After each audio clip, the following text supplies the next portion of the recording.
how do you see current India, where we are, or how far we have traveled in spite of many challenges? And I would be very happy if you can enumerate few challenges which was very core at the start, and then in the last, let's say, 70 more years, and how we have overcome, and what is the current, how you see current India.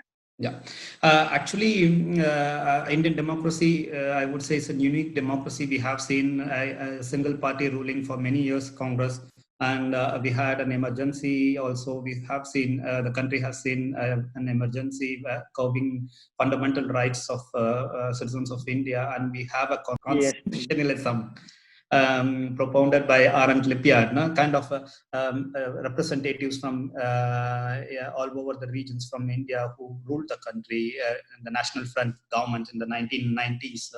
That was also a phenomenon of our evolving Indian democracy. And then the 1991 economic reforms, neoliberal reforms of economic reforms of India, and then now the nationalist government. So we have a kind of evolutionary democracy. It's a phenomenon which gradually evolved from a low level to a kind of a robust democracy, I would say. Now we have checks and balances, which was proposed in the Constitutional Committee of making constitution. We have the checks and balances are now in place. So it's not a kind of army which will gain power over the democratically elected government or the parliament as more say than the Supreme Court of India. So we have the checks and balances in place. So you cannot just tilt the democracy to form into another form of kind of I would say dictatorship or army rule. It is not possible in India now, even though many scholars would be against that argument. I would say the power emanates still from the people, from the lowest level of the democracy, I would say, in the village side, in the rural side of the democracy, because we have this Panchayat Raj, which has solidified the local self-governance, the small panchayats were clearly built. And these are all the basics of our Indian democracy. So if you compare the 20th century India and the 21st century India, of course, we are clearly lagging behind in some aspects, and we are, of course, moving ahead in many aspects, like the science and technology. If you see our space technology, space research, it's evolving. I mean, and then in technical studies also, you have a lot of thousands of technical colleges, engineering colleges, or medical facilities, whatever you name. But the thing is, India is evolving in a positive direction, but there are also hurdles in that thing. For example, India is now part of this Sustainable Development Goals. We were a part of Millennium Development Goals from 2000 to 2015, and now Sustainable Development Goals from 2015 to 2030. So we have selected some 17 goals to reach. So eradication of poverty, eradication of hunger, food security, providing health sector, improving the health sector infrastructure, and education, gender equality. So a lot of there are 17 topics which India has chosen and working on that. But the problem with our country is huge population, and it needs resources. Some 3.9 trillion US dollars is required to propound this Millennium Sustainable Development Goals annually.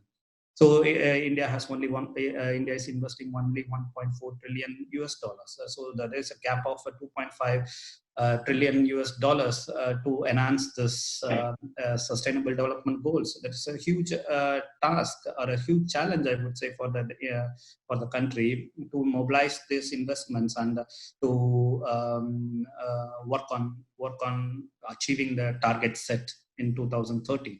So that is a huge challenge, I would say. And our constitution, it has evolved, in a positive direction.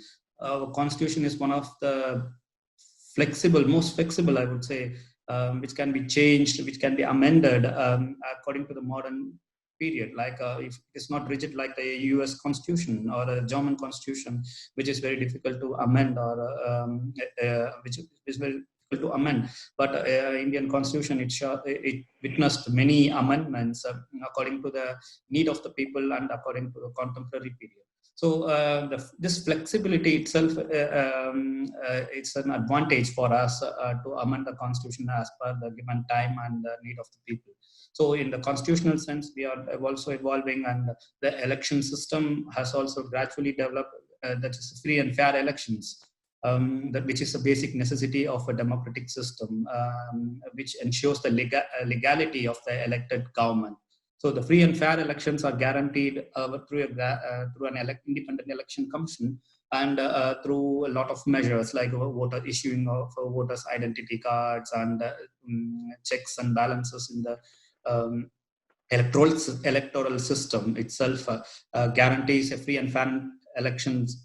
In state government elections, or in the state assembly elections, or in the Indian parliamentary elections. So that is a basic, I would say, need to have a kind of legitimate government. So that is once that way is cleared. I mean, once you get the legitimacy, then you are empowered to adopt development for the society, sustainable development for the society. So the government is working in that area, but as I said, we need huge. There is a huge gap of funds which is required, as well as you have to keep the unemployment rate very low, because we have a young generation of people who need employment, because we cannot keep them idle or put them in risk of going to poverty. So we need to keep them engaged. For that, we need to have a kind of economic growth which can minimize the unemployment rate, and give impetus to the economic growth. That is also a huge task nowadays. Right. I think you touched upon the nerve of the whole thing. That means, if I observed you correctly, you said there are few things which there are no parallels, I would say, in the world, which we can be very, very proud as a very young country to have developed those systems. For example, you said extensively about the Panchayat Raj, the powers that is decentralized to the villages and village governing bodies and self-help groups for women and everything. That is extremely good. And not said, India was one of the earliest countries, I would say, who elected the Indian Prime Minister as a woman. And we had one of the earliest where the president was also women. Mm-hmm. And we also have the voting rights, when many of the Western world still took many years to give voting rights for women. We were at the forefront again. And the constitution, as you said, it's flexible, but it's one of very, very detailed constitution, taking into account by the visionary who drafted the committee, and the people who drafted it had such a vision that they foresee what problems could come to this young nation. And that's why they kept it very flexible, so that it can be adapted as one progresses. Of course, you also said about the very strong judiciary, very strong parliament, and also the president office, and also the election commission office. I think these are very, very strong. Everybody knew that is very impartial, and it is absolutely the central pillar of such a big country and a huge population, and managing with all the challenges, peace and unity.